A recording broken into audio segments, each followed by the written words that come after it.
everyone, my name is Binks and welcome back to Let's Play Dear Monster, where we're continuing on with Slagathor's route. Oh, Slagathor, buddy, you just stepped on a landmine. The landmine of Alan's feelings for you. Oh boy. It feels like I've been dunked in cold water. We were getting along really well, having a good time. But Slagathor still doesn't hesitate to suggest me getting with someone else. Does he like me at all? It's like he's more of like a casual hookup kind of guy then. Yeah, that's always tough. Friends with benefits kind of people, you know? We've seen lots of stories and movies like that where one person's like, oh, I only do friends with benefits or casual dating. I can't get like in a serious relationship, and then the other person catches feelings and gets hurt. Like, oh man. That sucks. You still want me to take a familiar? We talked about it at Hickmut's. Kid. Don't call me kid. Can you take me seriously for a second? You're back to trying to just shove me off on someone else. If you don't want me around, just say so. Well, you're acting like a kid, Alan. I mean, I don't blame you for feeling hurt, especially the timing after you had sex and he brings it up, but it's clear that you guys just need to say, hey, this is my expectations for this, and this is my expectations for this, and if they don't meet, then you can't get mad, you know? If you guys are not on the same page, then you gotta know that the relationship's not gonna work. I have an aunt. It's weird because she's much younger than my mom, because she's like her half sister on her dad's side. So they were not like raised together. So she's actually only a few years older than me, and she had gotten married, like in her early 20s or something, and they were only married for a short while before they ended up having to get divorced because he didn't want to have kids, and she did.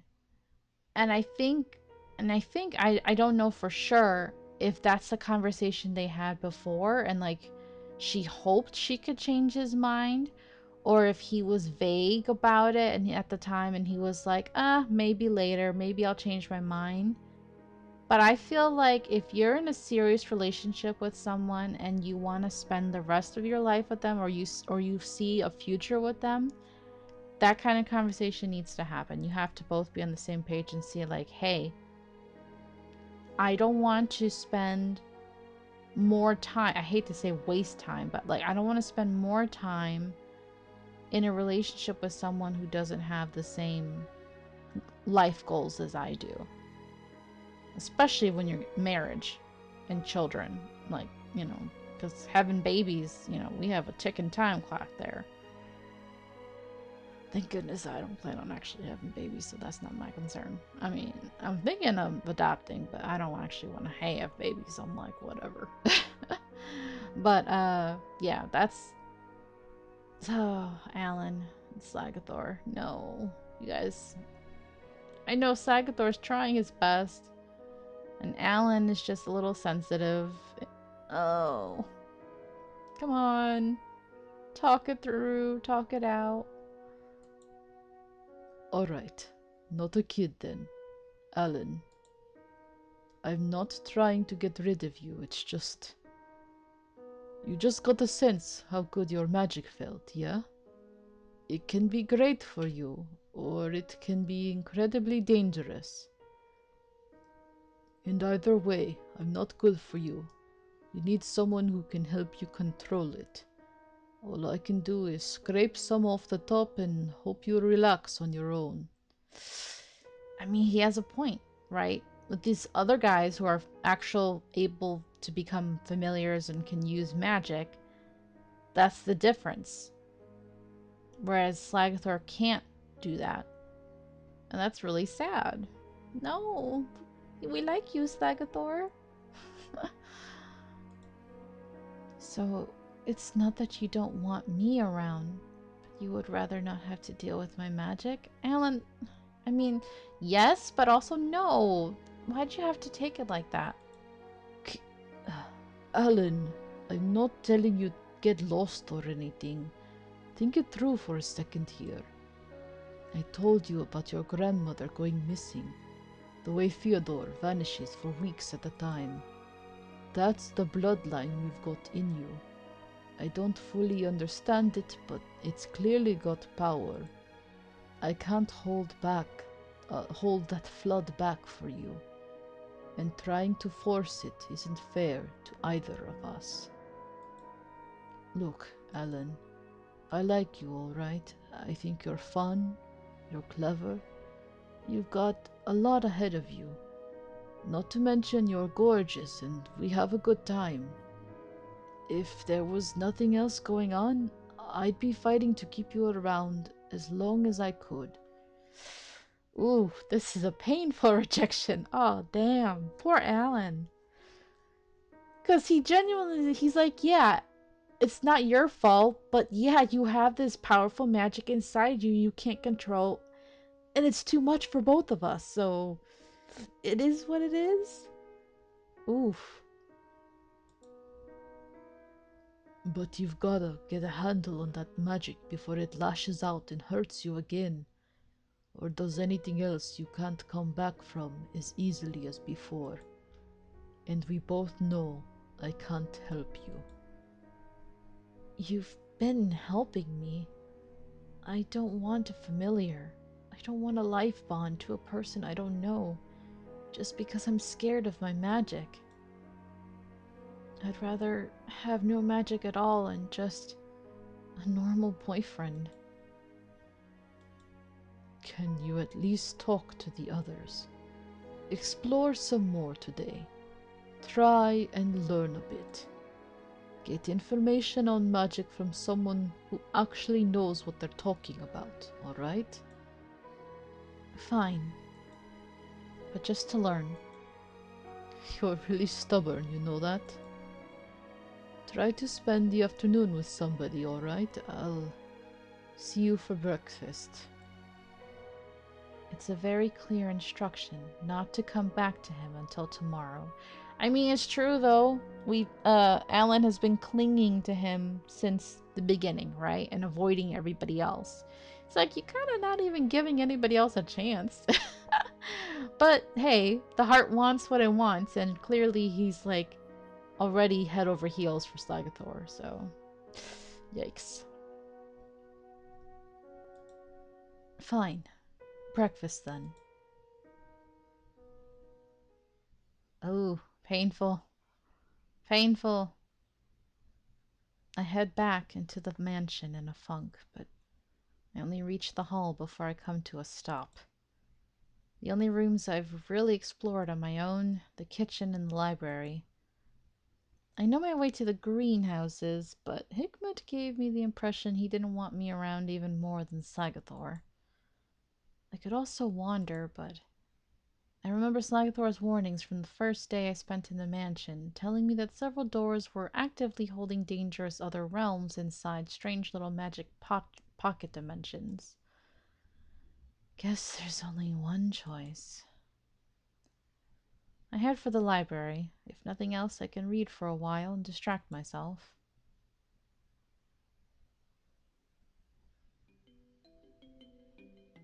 The library is still as large and cozy as it was the last time I saw it, but it's harder to appreciate it when I'm still feeling like this. I understand Slagathor was concerned about my magic, but the whole concept of a familiar... It felt like I started dating a guy and he suggested I go get an arranged marriage instead. Ah, of course. There you are. I had a feeling you'd appear. Like I said, I know I remember seeing him appear in the bad route, so yeah, not surprised. Ugh. Ugh. Farron. Okay. I'm gonna enjoy hating you for this episode, aren't I? Whoa. Farron. Were you eavesdropping on their fight earlier and you just happened to know exactly the right time to appear? Oh, I am terribly sorry for bumping into you, dear Alan. I have not seen you for so long. When you appeared in the library, my legs moved on their own and... Oh, uh, it's okay. You don't have to apologize. Oh, that is such a relief. Are you well? Have you been enjoying the mansion? Or perhaps... Farron eyes me in a way that makes me feel like I'm being inspected. But then the look is gone. He's like, oh, I see. You've been busy. Not long ago, I felt your magic behave strangely, but it vanished before I could arrive. How fun. I see. You can hear the Jaws and the Psycho theme music back to back playing in his mind. He's just going crazy. I was worried something had happened, but it seems you are all right. Perfectly fine without me, Did someone assist you? You do not seem to have taken a familiar, but that was a rather strong backlash to come back from alone.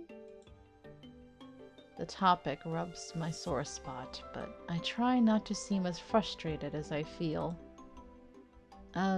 Slagathor helped me. Slagathor? Uh, I'm sorry, I did not mean to interrupt. I just wasn't expecting him to be my rival, of all people. Well, I'm grateful to our cook for aiding you in your time of need. However, you should form a proper bond in the future. It will allow you to gain more control of your magic. Your potential is so great. It would be such a shame for it to remain unfulfilled. Thanks, but honestly, I'm not really too sold on the whole familiar business. I mean, from what I'm hearing, it's like tying your souls together forever or something. That feels intense. Ah, I see. I apologize. I had not considered you might be hesitant, even fearful to... Well, it is indeed very kind of Slagathor to risk his health to aid you. What? Risk his health. Ah, I see. You're going this approach. He did not explain? Oh dear. Oh my. Tea time. Here we go. Oh, Farron, you just love doing this, don't you? I apologize. I should not have said anything. I get the strong feeling that Farron is deliberately dragging this out. Oh yeah, he a drama king over here. My heart clenches in my chest. Farron, what are you talking about? What risk? Orcs absorb magic when it is nearby. They simply cannot help it. However, their bodies are not suited for it. It can make them ill, or worse, addicted. Slagathor in particular has always seemed inclined to seek magic. I am concerned he will absorb more than he should without realizing. I do not mean to worry you, but if you feel he is drawing too much, ever, please avoid him. An orc can absorb magic by force, even if you do not give it willingly. If he were to develop a taste, he could possibly harm you. Ellen, you should reconsider choosing a familiar. They could allow you to learn to regulate the flow of magic. It would become harder to draw. Impossible even, with a close enough bond. Hold on. You're telling me that magic is... what? A drug for him? Yeah, I mean, all the signs were there, Alan, but I guess you were kind of oblivious. I wouldn't dare speculate, however. I have read a few histories on orc culture. They used to bring specialists in magic along in tribes, but had to learn to block magic entirely instead, as too many warriors were finding themselves as the thralls of powerful wizards. The draw of that magic. Well, I cannot imagine how wonderful magic must feel to someone without it. I suppose I can understand being unable to resist. Farron's eyes flicked to me again. The way he's watching me, it's almost like he's waiting for me to break because of what he said. Why do I have a feeling he broke me once before? Ooh! Is this dialogue always here? Huh. I don't know. I'm wondering if because I got the bad ending before I got this one, or if it's remembering that I got um the bad ending, that other bad ending for Farron's route. Like, is it referring to Farron's route, or is it referring to the other Slagathor route? That's kind of what I'm wondering, or both. Because yes, he did break you mentally, and in the other bad ending, he also kind of in this moment was breaking you. So, that's really cool. I don't know if they always say this or not. I don't remember. It'd be cool if it changes based on that, you know? Is everything alright? Uh, yeah, just trying to wrap my head around that. Of course, take your time. I take a deep breath, steadying myself, and try to see this new information logically, with what I already know. I think about the last couple of days, the time I spent with Slagathor, looking at the facts. Of course, this one is obviously middle of the road, so we are going for our good ending. We are not going to believe your vicious, cruel lies, you evil demon. Back! It just doesn't add up. Slagathor is constantly looking out for me, trying to convince me to put my safety first and worry about the rest when I'm out of harm's way. It doesn't look like someone who's using me for the magic I let off.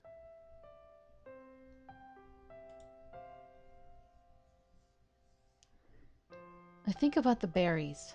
If he were treating my magic as a fix, wouldn't he keep those to eat himself? Instead, he showed them to me and suggested using them to help me understand my magic. It just doesn't make sense.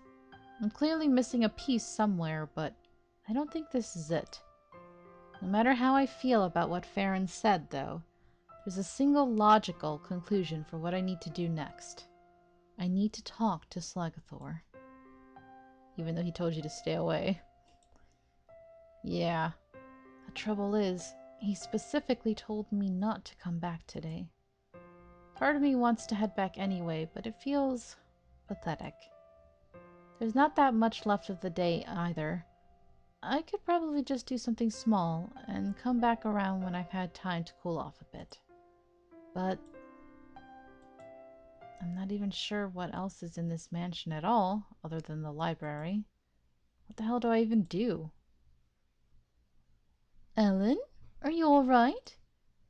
Uh, yeah. Sorry, just thinking. I understand. If you need any assistance, I would be happy to offer it. There's nothing really. Actually, yes? Do you know where that book you mentioned is?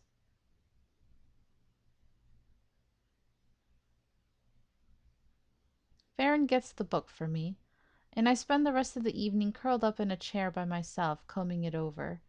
Farron offers to help, but I politely decline.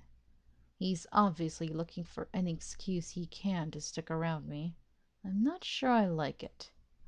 By the time I finish, it's late, and I only manage to reach my bed before I pass out. I'm proud of you, Alan. for not going after Slagathor again. Give him time and space, man. When I wake up, something feels strange in the air around me. The room looks warm and pleasant, as usual, but an odd feeling is floating in my chest. Like a sunset on fast forward, the sunlight bleeds out of the room. The warmth vanishes, and I feel like something terrible is coming. Still being a parasite? You should stop trying to pretend like you'll ever be something better than that. You've only ever made the people around you feel worse. Can you really blame them for taking what they can from you and leaving all the useless junk behind?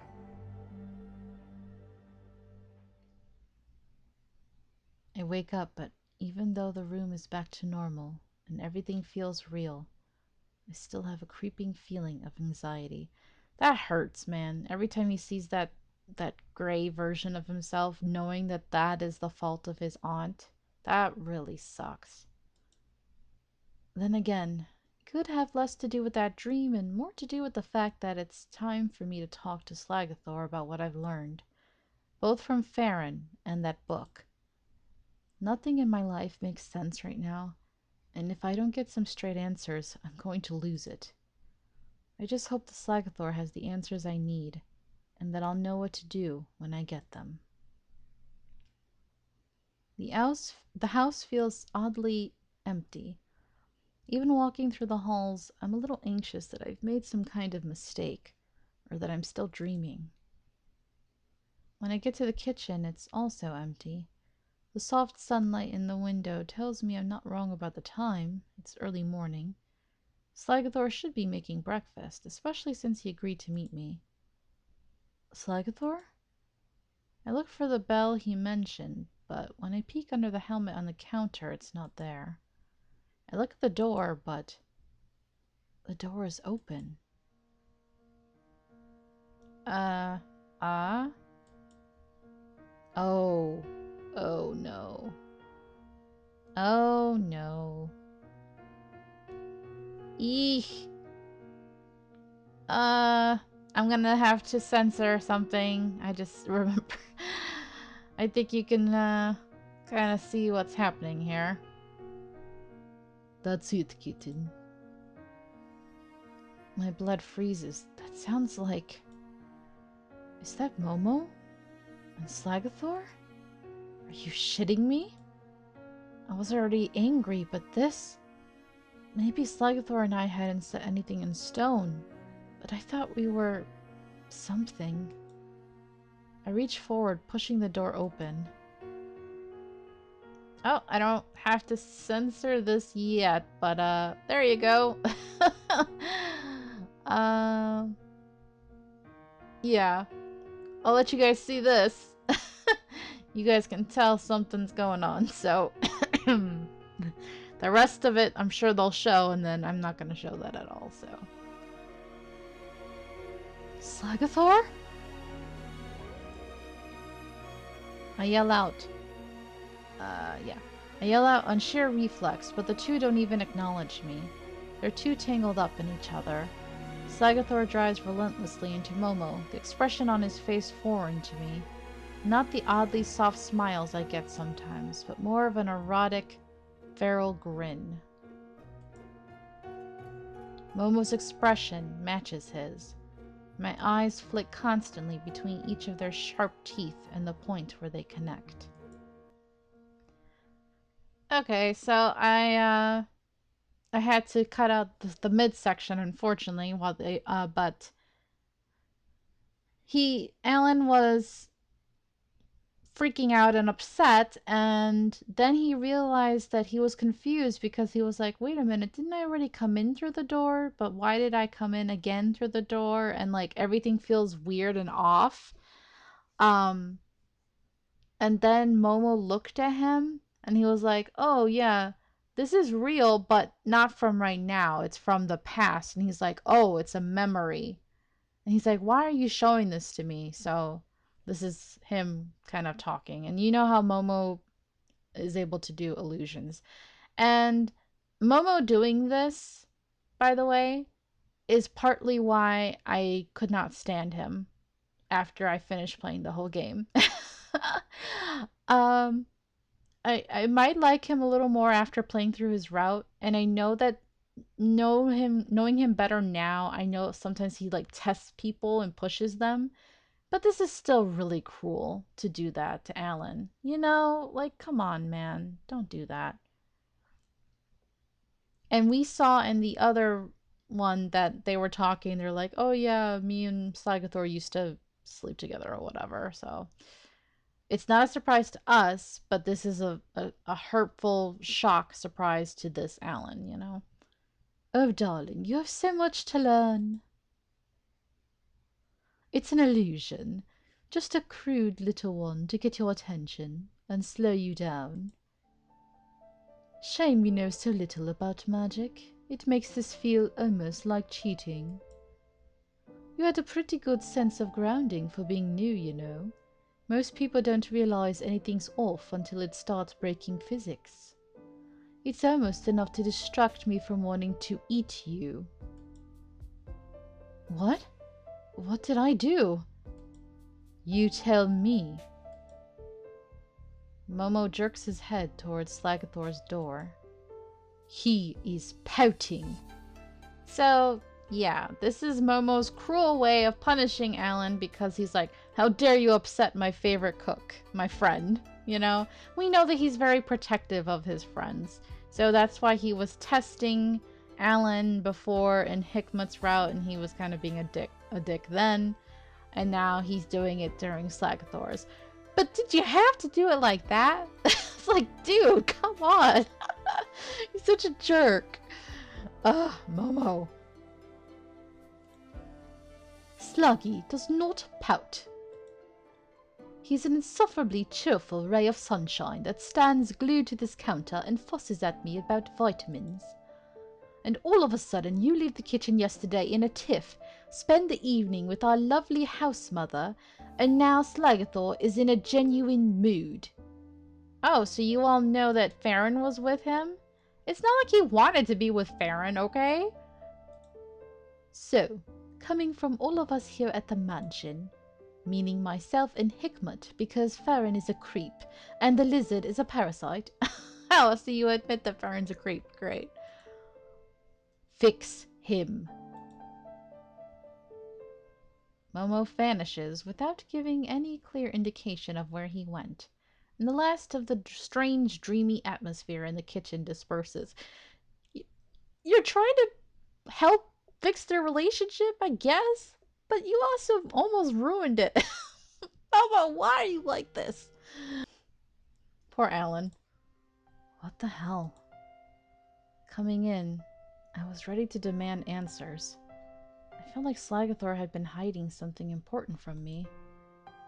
But apparently, something's wrong with Slagathor and Momo thinks it's my fault? My brain whirls, trying to make sense of it all. Confused, but determined to sort it out, I head for the door. And if I'm incredibly careful when moving aside Nugget's basket, that's nobody's business but mine. When I open the door, I don't see any immediate signs of Slagathor. Slagathor? I peek around the woods, but I don't really see any indication he's around, other than the campfire, but even when we came by in the middle of the night, after Slagathor had been in the kitchen all day, it had been lit. So it was more likely to be some kind of enchantment than a sign of life. I duck back into the kitchen, taking another look around. For a second, I consider waiting to see if Slagathor shows up eventually, but anxiety wins out. I cross the room, move the helmet aside, and gently ring the bell. What the hell? My hand is halfway extended to reach out and ring the bell again when Slagathor's door swings open. The man himself pushes through with urgency. Alan? Are you okay? You look kind of like you're gonna puke. Well, after the scene I just walked in on. I mean, I don't mind two big guys together, but like that hit me like a train, dude. That really hurt my feelings. Oh, but I will say the funny line that happened that I had to edit out for you guys. Alan at first he was kind of like, other than being super shocked, he was like, he kind of said it was kind of hot, and then he was like, "Oh, I don't know whether to like separate them, like push them apart from each other, or slide in the middle." Like he wanted to join in. Oh my gosh, Alan. I feel you, Alan. You're such. He's totally okay with OT3. Uh, but I think he was just mad. I don't blame him for being mad and hurt. But like, yeah. If you are, warn me. We should head to the campsite. Not really the thing for a kitchen. You're completely fine? I'd say yes, but you look like that's the wrong answer. What happened? Magic act up again? Nothing. I think Momo was pulling a very unfunny prank. What kind? He showed me a memory of him and you in the kitchen doing it. Oh. Well, yeah, we hooked up a couple of times. It's no secret, but it was ages ago. I know. You were pretty open about your past, and you had every right to, have fun with whoever you wanted. It shouldn't bother me, but it does. Forget it. I'm just being stupid.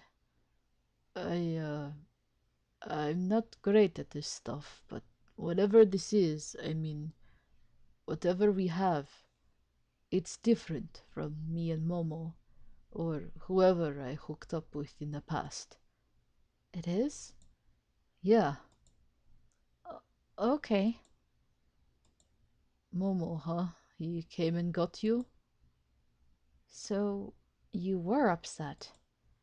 I love that fox, but he's a pain in the ass. Not sure what he made it out to be, but I just made a choice I'm not 100% on. A choice? My stomach turns. Is it something to do with me? This is a long story, which probably Means I should leave that for the next episode because I want to end this one. So, yeah, that's what I'll do. Alright then. Thank you guys so very much for watching. I hope you're enjoying this. I can't believe Momo did that. Even though I knew it was coming, I was also like, no, Momo, you jerk. Anyway, take care. Bye bye.